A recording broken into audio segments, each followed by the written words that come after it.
Hello दोस्तों, नमस्कार। Dream campus में आपका स्वागत है। मैं हूं शिवजीत सिंह। दोस्तों, अभी तक के लेक्चर में हम हिस्ट्री वाला पोर्शन कवर कर चुके हैं और एक पोर्शन ज्योग्राफी वाला भी हम कवर कर चुके हैं। और अभी जो हमारा सिलेबस में बचा हुआ है पेपर फर्स्ट के, उसमें सॉयल एंड क्लाइमेट और सोर्सेज ऑफ इरिगेशन बचा हुआ है। तो दोस्तों, इस लेक्चर में हम सॉयल एंड क्लाइमेट पे चर्चा करेंगे। जो सोर्सेज ऑफ इरिगेशन है वो चूँकि थर्ड पेपर में भी एग्रीकल्चर दिया हुआ है, तो जब हम उसको कवर कर रहे होंगे तो उसी में उसको भी कवर कर लेंगे, जो कि अपना नेक्स्ट लेक्चर होने वाला है। तो चलिए दोस्तों शुरू करते हैं आज का लेक्चर। अ, लेकिन शुरू करने से पहले बस यही एक रिक्वेस्ट है कि प्लीज़ चैनल को सब्सक्राइब कीजिए। वीडियोज़ पसंद आए तो आप इसको लाइक कीजिए, शेयर कीजिए और अपने जो भी रिकमेंडेशंस हैं, जो भी सजेशंस हैं, उसको आप कमेंट बॉक्स में हमको बताइए। उसके साथ दोस्तों मैं बता दूं आपको कि जो इसका पीडीएफ है उसका लिंक डिस्क्रिप्शन बॉक्स में एक टेलीग्राम चैनल का दिया जाएगा, जिसमें आपको सारे पीडीएफ मिल जाएंगे।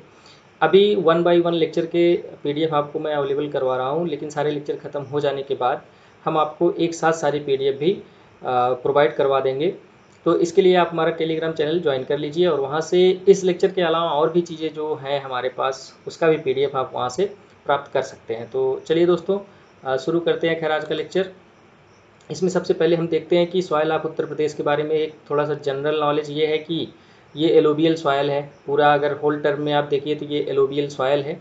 लेकिन अगर रीजनल लेवल पे इसको हम क्लासीफाई करते हैं तो रीजनल लेवल पे इसको हम 3 कैटेगरी में क्लासीफाई कर सकते हैं। पहला है कि भाबर और तराई रीजन वाला जो सॉयल है वो, और दूसरा जो है वो मिडिल प्लेन में जो मिडिल मतलब उत्तर प्रदेश का जो मिडिल एरिया है उस एरिया में जो सॉयल पाया जाता है वो, और तीसरा है सॉइल्स ऑफ सदर्न हिली एंड प्लेट्यू रीजन, मतलब कि जो साउथ एरिया में मतलब सोनभद्र, मिर्ज़ापुर, महोबा, ललितपुर, इन सब जगहों पे जो पाया जाता है वो वाले सॉइल्स हैं। तो जो सॉइल है उत्तर प्रदेश का, उसको हम जनरली 3 कैटेगरी में डिवाइड करते हैं और इसी डिवीज़न के आधार पे ही हम इसका स्टडी भी करने वाले हैं। तो सबसे पहले इसका हम मैप के रूप में देख लेते हैं कि कहाँ कहाँ पे विस्तार है। तो जो हमारा तराई और भाबर रीजन वाला है वो आप देख सकते हैं कि ये वाला रीजन है। ठीक है दोस्तों, ये वाला रीजन है। और जो मिडिल वाला रीजन है वो ये वाला रीजन है, और जो सदर्न वाला रीजन है वो ये वाला रीजन है। ठीक है दोस्तों, देखिए मैप पे मैं इसलिए इसको बता देता हूँ ताकि आप अगर एग्ज़ाम में लिख रहे हो तो आपको एक मोटा मोटा आइडिया हो, और अगर आप मैप बना देते हैं तो डेफिनेटली आपको 0.5 मार्क्स 1 मार्क्स आपको एक्स्ट्रा मिल जाते हैं। और दोस्तों, अगर आप कंपटीशन में हैं तो 1 मार्क्स ही इम्पोर्टेंस रखता है, क्योंकि लिखने के लिए बहुत सारे लोग हैं जो लिखेंगे, लेकिन अगर उनका आंसर आपसे अलग है तो डेफिनेटली वो आपसे ज़्यादा नंबर पाएंगे। और सेम आपके ऊपर भी अप्लाई होता है कि अगर आपका आंसर लोगों से अलग है, थोड़ा सा हटके है, थोड़ा सा डायग्राम बेस्ड है, तो आपको ज़्यादा मार्क्स मिल जाएंगे। ठीक है दोस्तों, चलिए आगे बढ़ते हैं। देखते हैं कि जो तराई और भाबर रीजन का हमारा सॉयल है उसको हम सबसे पहले तो देखिए, भाबर रीजन ऐसे ऐसा रीजन है जो कि एकदम फुट हिल्स पे है, मतलब जहाँ पे शिवालिक का अंत होता है वहीं पे जो सॉइल्स पाए जाते हैं वो भाबर सॉइल्स हैं। तो देखिए उसमें क्या है कि ये developed by the sediment deposition of the Himalayan reverse. Obviously जो रिवर्स वहाँ से आ रही हैं हिमालय से, उनके जो भी सेडिमेंट्स लेके आते हैं उनके डिपोजिशन से ही इनका विकास हुआ है। इसमें मेनली जो इनका कंपोजिशन है वो है पेबल्स का, ग्रेवल्स का और लार्ज सैंड पार्टिकल्स का। दोस्तों, वो बहुत ही नज़दीक है फुट हिल्स के, तो इसलिए जो भी बड़े पार्टिकल्स हैं सेडिमेंट के वहीं पे डिपॉजिट हो जाते हैं, और जो भाबर रीजन है वो बड़े सेडिमेंट से बना होता है। और यही रीजन है दोस्तों कि जब बड़ा रीजन होता है तो वो बहुत ज़्यादा पोरस होता है, उनके बीच में जगह बहुत ज़्यादा होती है, और इसलिए वाटर का जो इन्फिल्ट्रेशन होता है वो बहुत ज़्यादा होता है, बहुत तेज़ी से वो नीचे चले जाते हैं।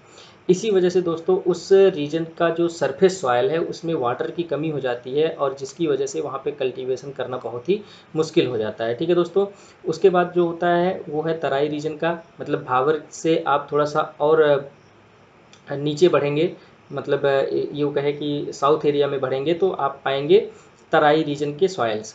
ये थोड़ा देखिए दोस्तों, ये सैंडी हैं और थोड़ा सा लोमी है, दोमट जिसको बोलते हैं, और इनका जो कंपोजिशन होता है वो फाइन पार्टिकल्स से बने होते हैं। ठीक है दोस्तों, तो अब फाइन पार्टिकल्स है तो आप समझ सकते हैं कि इनका जो वाटर होल्डिंग कैपेसिटी होगी वो ज़्यादा होगा। ठीक है, और इनका जो लेवल होगा वो भी थोड़ा बहुत लेबल्ड होगा, मतलब वो प्लेन समतल टाइप का होगा, और उसके बाद जगह जगह पे आप स्वैम्पी एरिया भी देख सकते हैं। ठीक है दोस्तों, इसीलिए देखिए स्वैम्पी एरिया होने की वजह से जो कुछ वाइल्ड लाइफ हमारे हैं उनका डेवलपमेंट काफ़ी हुआ है उधर। और उसके साथ साथ देखिए दोस्तों, ये वेट है और फर्टाइल है। फर्टाइल इसलिए है दोस्तों क्योंकि एक तो जो सेडिमेंट्स हैं उनका साइज़ छोटा हो गया है और उनकी वाटर होल्डिंग कैपेसिटी बढ़ गई है, जिसकी वजह से जो अपर सरफेस लेयर है सॉइल का, उसमें ह्यूमस की मात्रा ज़्यादा हो जाती है। इस वजह से वो रीजन जो है वो फर्टाइल हो जाता है। और दोस्तों ये जो रीजन है ये पैडी और शुगर केन की कल्टीवेशन के लिए काफ़ी फेमस है और काफ़ी अच्छी खेती होती है यहाँ पे धान और गन्ने की। ठीक है दोस्तों, आगे हम देखते हैं जो मिडिल प्लेन एरिया है वहाँ का सॉइल। ठीक है दोस्तों, ये भी obviously developed through the sediment deposition of Himalaya reverse right from the Pleistocene. काफ़ी मतलब ये प्लेस्टोसीन युग से ही जो भी सेडिमेंट्स डिपॉजिट हो रहे हैं उन्हीं के डिपोजिशन की वजह से ये इनका निर्माण हुआ है। और उसके बाद इनको एलुवियल सॉइल बोलते हैं। फाइन सॉइल पार्टिकल्स होते हैं, पेडल्स होते हैं। पेडल्स का मतलब दोस्तों कीचड़ होता है। ठीक है, और उसके बाद सैंड्स होते हैं। ठीक है, deep and full developed soil हैं ये। मतलब ये फुल डेवलप्ड सॉइल का मतलब ये होता है दोस्तों, आप लोगों ने पढ़ा होगा कि एक सॉइल प्रोफाइल होती है जिसमें हम डिफरेंट हॉरिजॉन्स देखते हैं। अगर उन हॉरिजॉन्स का डेवलपमेंट अच्छे से हुआ है, मतलब ओ लेवल का, ए लेवल का, बी लेवल का और डी लेवल का, सी लेवल का और डी लेवल का, अगर चारों पांचों लेवल आपको दिखाई देते हैं तो हम उसको फुल्ली डेवलप्ड सॉइल बोलते हैं। ठीक है दोस्तों, और डीप इसलिए क्योंकि इनकी गहराई बहुत ज़्यादा है, काफ़ी नीचे तक हम जाएंगे तो सेडिमेंट डिपोजिशन हमको मिल जाता है। ठीक है दोस्तों, जो ये सॉइल है, मिडिल प्लेन का जो सॉइल है उसमें पोटास और लाइम तो सफिशियंट है। ठीक है, चूना और पोटास की कमी नहीं है, लेकिन नाइट्रोजन, फास्फोरस और ह्यूमस की थोड़ा बहुत कमी है। ठीक है दोस्तों, देखिए नाइट्रोजन और फास्फोरस की कमी तो मान लीजिए मिनरल की कमी हो जाती है कि वो मिनरल के रूप में कमी है, लेकिन ह्यूमस की कमी दोस्तों इसलिए है क्योंकि यहाँ पे जो वेजिटेटिव एक्टिविटीज़ हैं वो काफ़ी पहले ही ख़त्म हो चुकी हैं, इसलिए ह्यूमस की कमी देखी जाती है। ठीक है दोस्तों, the soil of this region can be divided into two categories, that is the khadar and the bangar. ठीक है दोस्तों, तो जो प्लेन एरिया है उस एरिया का जो सॉयल है उसको हम फर्दर कैटेगरी क्लासीफाई करते हैं खादर और बागर के रूप में।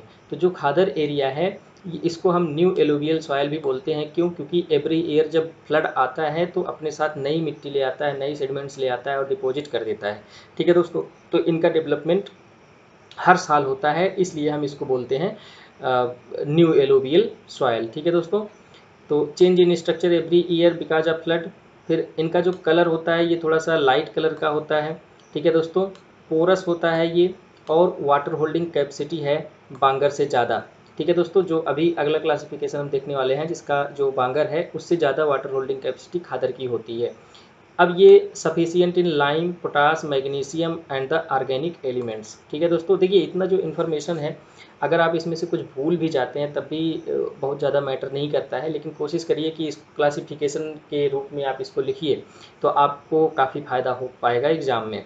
और उसके बाद दोस्तों ये बहुत ज़्यादा फर्टाइल होते हैं और इसीलिए इनको फर्टिलाइज़र की ज़रूरत नहीं होती है। जो खादर एरिया है, चूँकि नए सेडिमेंट्स हर साल आते हैं, नए मिनरल्स अपने साथ हर साल लेके आते हैं, तो उसमें जो फर्टिलाइज़र्स होता है उनका बहुत ज़्यादा रोल नहीं रह जाता है। बिना फर्टिलाइज़र के भी यहाँ पे खेती की जा सकती है। ठीक है दोस्तों, आगे हम देखते हैं बांगर सॉइल के बारे में, जो कि मिडिल प्लेन का जो हम सेकंड कैटेगरी बताएं। ये है soil of areas of western flood water can not reach every year, sorry, where flood water can not reach every year. ठीक है दोस्तों, ये ऐसे एरियाज होते हैं जहाँ पे हर साल वाटर नहीं पहुँच पाता है, इसीलिए इसको हम बोलते हैं ओल्ड एलुवियल सॉयल या लोमी सॉयल। ठीक है दोस्तों, इसको हम गिफ्ट सॉयल भी बोलते हैं या फिर सैंडी लोम सॉयल भी बोलते हैं।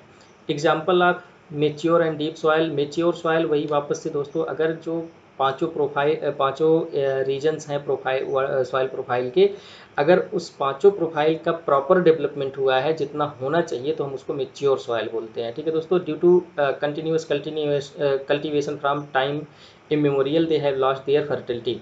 बहुत ज़्यादा दिन से इस पर कल्टीवेशन किया जा रहा है, इसलिए इनका जो फर्टिलिटी है वो काफ़ी हद तक डिप्लीट हो चुकी है और इसीलिए यहाँ पे फर्टिलाइजेशन की ज़रूरत पड़ती है कल्टीवेशन करने के लिए। Depletion of nitrogen and phosphorus is happening continuously in this region. Obviously अगर आप हमेशा कल्टीवेशन करते रहेंगे तो नाइट्रोजन और फास्फोरस का जो डिप्लीशन रेट है वो बढ़ जाता है। और दोस्तों उसके साथ साथ जो हमारा एग्रीकल्चरल प्रैक्टिस है, मतलब कि हम ज़्यादातर फोकस्ड होते हैं धान, गेहूँ, गन्ना पर, तो क्रॉप डाइवर्सिफिकेशन बहुत ही कम है। लेग्यूम जो क्रॉप्स होती हैं उस पर हम कम ध्यान देते हैं, जिसकी वजह से भी नाइट्रोजन का लॉस हो रहा है। ठीक है दोस्तों। अगला हम देखते हैं जो साउथ एरिया का हमारा सॉयल है उसका क्या हाल चाल है। तो इनका जो डेवलपमेंट हुआ है ये disintegration of pre Cambrian rocks, आप देख सकते हैं कि वहाँ का जो एरिया है वो काफ़ी हिली एरिया है और उनका जो डेवलपमेंट हुआ है वो प्री कैम्ब्रियन एरा में ही हुआ है। तो उस समय के जो रॉक्स थे वहाँ पे उन्हीं का डिसइंटीग्रेशन हो करके इन सॉइल्स का डेवलपमेंट हुआ है और इनको बुंदेलखंड सॉयल भी बोलते हैं। ठीक है दोस्तों। अब ऐसा नहीं है कि ये केवल ललितपुर, झांसी और बांदा यहाँ पे ही पाया जाता है, तभी इसीलिए इनको बुंदेलखंड बोलते हैं, ऐसा नहीं है। लेकिन इनको एक जनरल नाम दिया है जो कि आपका सोनभद्र से लेकर के ललितपुर तक इसका विस्तार है, जैसा कि हमने मैप में देखा। तो इस वजह से भी इनको बुंदेलखंडी रीजन का हम सॉइल बोलते हैं। ठीक है दोस्तों। रीजनली ये अलग अलग नामों से जाने जाते हैं, जैसे कि इलाहाबाद में इसको रेड सॉइल के नाम से जाना जाता है। ठीक है। हमीरपुर महोबा में ये परवा सॉइल के नाम से जाना जाता है। ठीक है दोस्तों। आगे बढ़ते हैं। अब देखते हैं कि सॉइल इरोजन। देखिए सॉइल से रिलेटेड दो क्वेश्चन यहाँ पे बन सकते हैं। एक तो ये कि वो उत्तर प्रदेश के सॉइल को पूछ सकते हैं कि आप उत्तर प्रदेश के सॉइल्स के बारे में बताइए, कौन कौन से सॉइल पाए जाते हैं, कहाँ कहाँ पे पाए जाते हैं। और दूसरा ये हो सकता है कि सॉइल इरोजन। तो सबसे पहले दोस्तों सॉइल इरोजन का हम डेफिनीशन एक देख लेते हैं क्या होता है, जो कि आपको लिखने में भी आसानी होगी।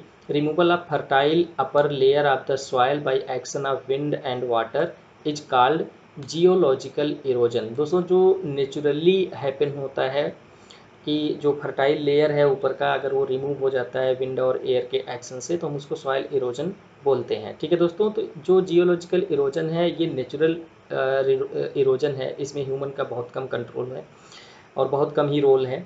तो soil erosion is a natural process but when the erosion rate becomes higher than soil formation rate cast adverse impact on the plant and animals life. दोस्तों जो सॉइल इरोजन है ये नेचुरल प्रोसेस है। एवरी ईयर सॉइल के कुछ portion, upper layer के portion कुछ deplete होते हैं और फिर सॉइल का फॉर्मेशन हो जाता है। तो ये नेचुरल प्रोसेस है, इसमें ह्यूमन का कोई बहुत ज़्यादा रोल नहीं है, कोई इंटरफेरेंस बहुत ज़्यादा नहीं है।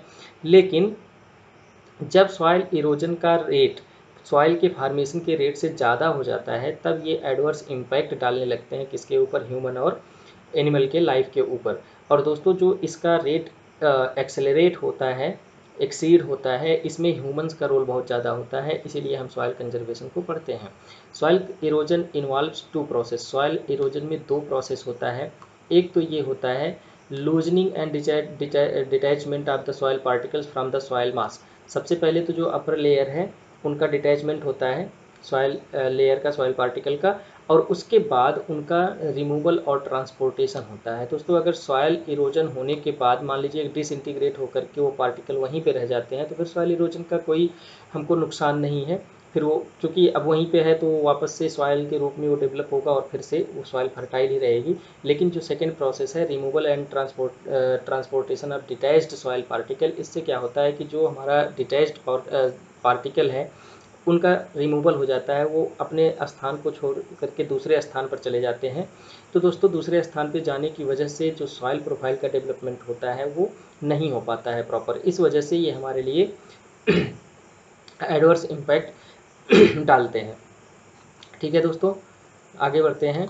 अब सॉइल इरोजन के बारे में जो है वो हम उसका जो मेजर कारण है उसमें अगर हम सबसे पहले देखें तो जो क्लाइमेटिक फैक्टर है, पहला तो रेनफॉल है। रेनफॉल में इंटेंसिटी, क्वांटिटी और ड्यूरेशन ये मैटर करता है कि किस इंटेंसिटी से कितनी तेज़ बारिश हो रही है या फिर कितनी क्वांटिटी में हो रही है, कितनी ज़्यादा हो रही है, और उनका ड्यूरेशन क्या है, ये सॉइल इरोजन को अफेक्ट करते हैं। उसके साथ दोस्तों टेम्परेचर और टेम्परेचर वेरिएशन ये दोनों इंपॉर्टेंट होते हैं सॉइल इरोजन के लिए। अगर टेम्परेचर बहुत ज़्यादा है और अचानक से टेम्परेचर कम हो रहा है, मतलब उनका वेरिएशन ज़्यादा हो रहा है, तो टूटने फूटने के चांस ज़्यादा होते हैं। उसके बाद दोस्तों अगर जेंटल विंड है तो उतना ज़्यादा इफेक्ट नहीं करता है, लेकिन अगर हाई विंड है तो वो क्या करेगा, जो भी डिटैच्ड पार्टिकल है, जो भी रिमूव्ड हुए हैं पार्टिकल्स, उनको क्या कर देगा, एक जगह से दूसरी जगह लेके चला जाएगा, रिमूव कर देगा। ठीक है दोस्तों। उसके बाद अगर हम देखें टोपोग्राफिक फैक्टर में तो रिलेटिव रिलीफ और स्लोप ग्रेडियंट्स, ठीक है दोस्तों। रिलेटिव रिलीफ का मतलब ये है कि अगर कोई प्लेस थोड़ा सा ऊंचा है और दूसरा उसके बगल में ज़्यादा ऊंचा है और उनका ग्रेडियंट एक जो ग्रेड है वो अगर समतल है तो सॉइल इरोजन होने का चांस कम होता है। अगर मान लीजिए इस तरह से है तो विंड आएगी और निकल जाएगी, लेकिन अगर उनका जो ग्रेडियंट है वो थोड़ा सा ज़्यादा है तो सॉइल इरोजन होने के चांसेस ज़्यादा होते हैं। उसके बाद दोस्तों लिथोलॉजिकल फैक्टर में हम रॉक टाइप देख सकते हैं दोस्तों। अगर सेडिमेंट्री रॉक्स है तो उनका इरोजन तेज होता है, इग्नियस रॉक है तो उनका इरोजन कम होता है। फिर उसके बाद physical and chemical properties of lithosphere. Obviously physical और केमिकल प्रॉपर्टीज के ऊपर डिपेंड करता है। केमिकल प्रॉपर्टीज पे अगर मान लीजिए आप एग्जांपल के तौर पर देखें तो हाइड्रोलिसिस के द्वारा जो सॉइल इरोजन होता है, अगर केमिकल प्रॉपर्टीज हाइड्रोलॉजिकल रिएक्शन को सपोर्ट करता है तो आपका जो सॉइल इरोजन का प्रोसेस है वो काफ़ी तेज़ हो जाएगा। उसके बाद दोस्तों वेजिटेशन के रूप में हम देखते हैं कि वेजिटेशन अगर डेंस है, ठीक है दोस्तों, वेजिटेशन अगर ज़्यादा है तो सॉइल इरोजन कम होगा, वेजिटेशन कम है तो सॉइल इरोजन ज़्यादा होगा।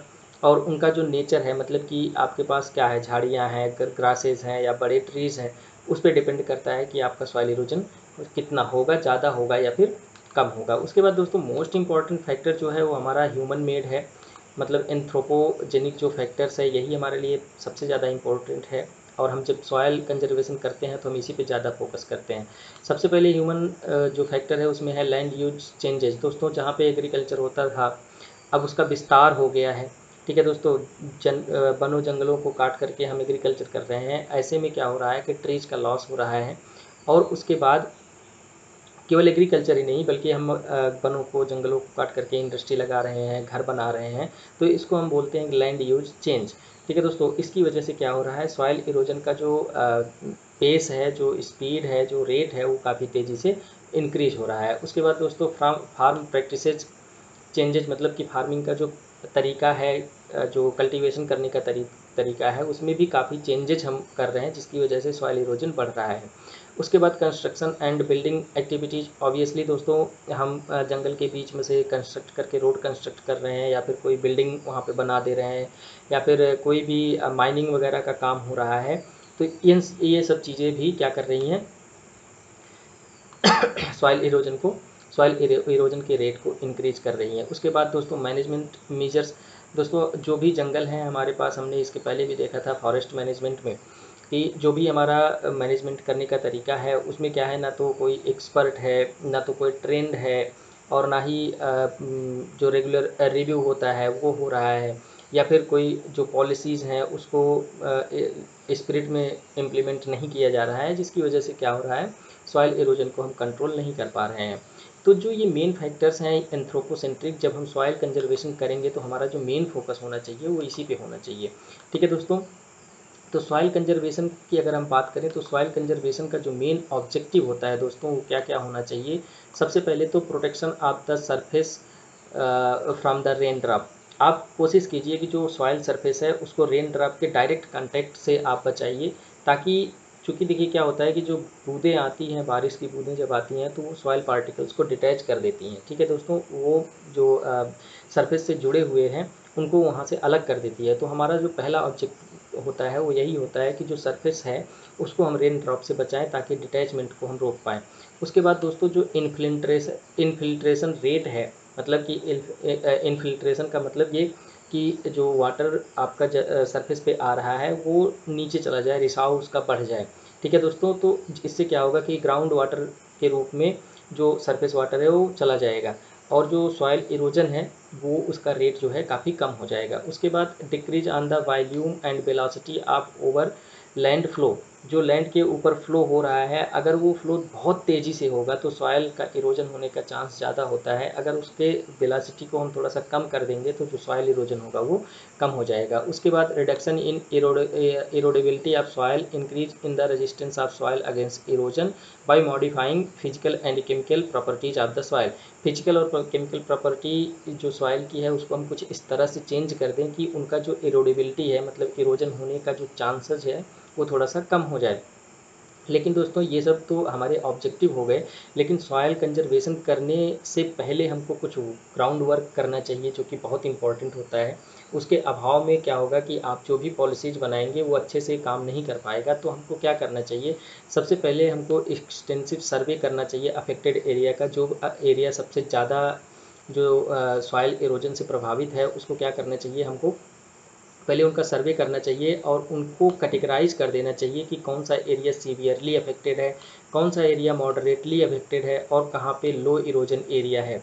इससे क्या होगा कि हमारा जो पॉलिसी का इम्प्लीमेंटेशन होगा वो टारगेट बेस्ड होगा और वो ज़्यादा हमको आउटपुट दे पाएगा। उसके बाद आप जो प्रायोरिटीज़ हैं आपकी, आप उसको फाइनलाइज कीजिए। ठीक है दोस्तों, उसके बाद आप शुरू करिए सॉइल इरोजन का जो भी आपने मेजरमेंट आपको लेना है वो शुरू कीजिए। तो उसमें आप सबसे पहले क्रॉप मैनेजमेंट, चूँकि एग्रीकल्चर का जो प्रैक्टिस है, कल्टीवेशन का जो तरीका है वो बहुत ही सिग्निफिकेंटली रोल अदा कर रहा है किसमें, सॉयल इरोजन में। तो सबसे पहले हमको उसी पे ध्यान देना है और इस पे क्या करना है आपको कि प्रॉपर क्रॉप सिलेक्शन। दोस्तों जैसी ज़मीन हो उसी तरह का आपको सॉयल, जैसी ज़मीन हो आपका उसी तरह से आपको क्रॉप का सिलेक्शन करना है ताकि इरोजन कम से कम हो सके। ठीक है दोस्तों, उसके बाद स्टबल मल्चिंग करिए। आपकी मतलब जो भी स्टबल है आपके पास उससे आपको ज़मीन को ढक दीजिए। फिर उसके बाद आप अपने सॉइल की फर्टिलिटी को मेंटेन रखिए। फिर उसके बाद ट्रेस फार्मिंग कीजिए। फिर क्रॉप रोटेशन आप करते रहिए। क्रॉप रोटेशन दो तरह से करिए, एक तो आप एक जो भी आपका सीरियल क्रॉप्स है उनको करिए।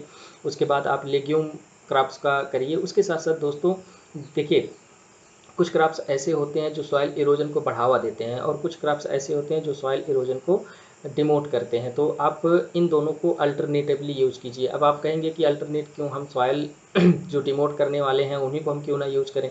तो दोस्तों कुछ इनकम की भी नाम की भी चीज़ होती है और कुछ रिक्वायरमेंट भी होती है जिसकी वजह से हमको ऐसे क्रॉप्स का भी कल्टीवेशन करना पड़ता है जो कि सॉइल इरोजन को बढ़ावा देते हैं।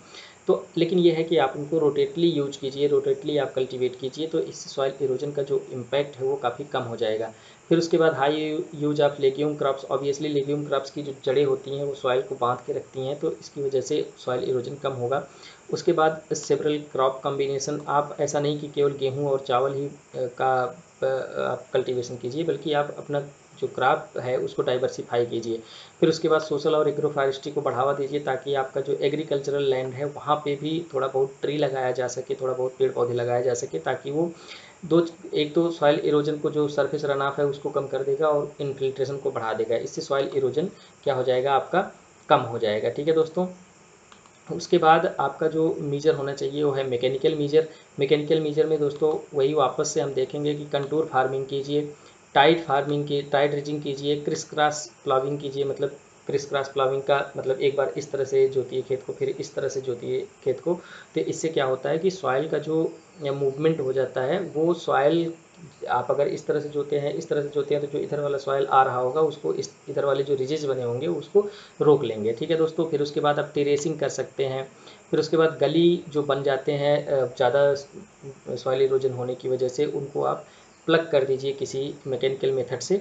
तो ये सब आप मैकेनिकल मेथड के रूप में आप यूज कर सकते हैं। ठीक है दोस्तों, उसके बाद देखिए अब यहाँ पे हमारा जो सॉइल वाला पोर्शन था वो ख़त्म हो गया। अब हम देखते हैं उत्तर प्रदेश के क्लाइमेट के बारे में। ठीक है दोस्तों, तो अब देखिए क्लाइमेट जो है वो जनरली क्या है आपका, ट्रॉपिकल मानसून या ह्यूमिड सब tropical with dry winters. Winters में कम बारिश होती है जिसकी वजह से हम ड्राई विंटर्स बोलते हैं। और टेम्परेचर रेंज यहाँ पे क्या होता है आपका 0 डिग्री सेल्सियस से लेकर 50 डिग्री सेल्सियस तक का टेम्परेचर होता है।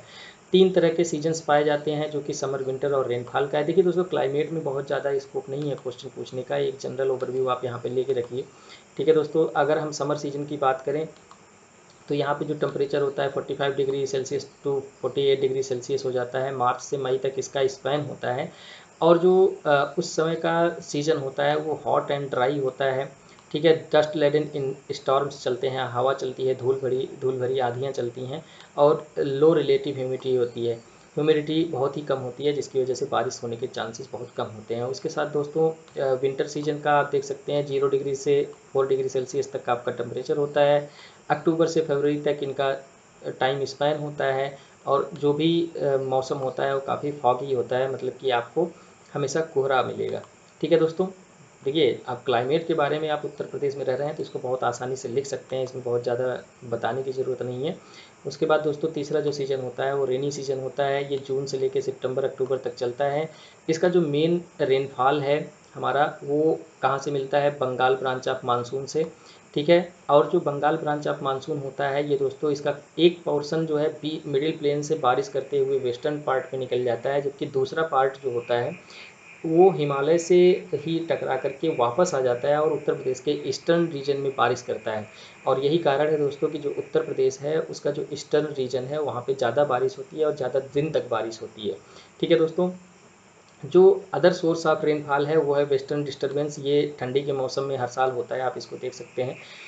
इसका जो प्रभाव होता है वो दोस्तों वेस्टर्न साइड में ज़्यादा होता है, प्लेटू रीजन में ज़्यादा होता है, ईस्टर्न साइड में भी पहुंचता है लेकिन उसका जो टाइम स्पेन होता है वो काफ़ी कम होता है, ठीक है दोस्तों। लेकिन जो 80% से ज़्यादा बारिश होती है वो मानसून की वजह से ही होता है, मानसून ही 80% रेनफॉल का कारण है, ठीक है दोस्तों। तो आपका जो उत्तर प्रदेश के क्लाइमेट के बारे में था वो इतना ही था। आप यहाँ पे ये देख सकते हैं कि हमने एक एरो बना के ये दिखाया है कि जो ईस्ट से वेस्ट जब आप बढ़ेंगे तो जो बारिश का अमाउंट है, क्वांटिटी है, वो डिक्रीज होती जाती है, ठीक है दोस्तों। तो आज हमने देख लिया है सॉइल और क्लाइमेट के बारे में दोस्तों। अगले लेक्चर में हम उत्तर प्रदेश के एग्रीकल्चर के बारे में देखेंगे, सोर्सेज ऑफ इरिगेशन के बारे में देखेंगे और एग्रीकल्चर, हॉर्टिकल्चर, एनिमल हस्बेंड्री, इन सब चीज़ों का इंपॉर्टेंस देखेंगे, ठीक है दोस्तों। तो मिलते हैं अगले लेक्चर में, तब तक के लिए आपसे बस यही निवेदन है कि प्लीज़ चैनल को सब्सक्राइब कीजिए, शेयर कीजिए, लाइक कीजिए और कोई भी सजेशन है तो आप ज़रूर कमेंट हमें करके हमको बताइए। Thank you so much for watching this lecture.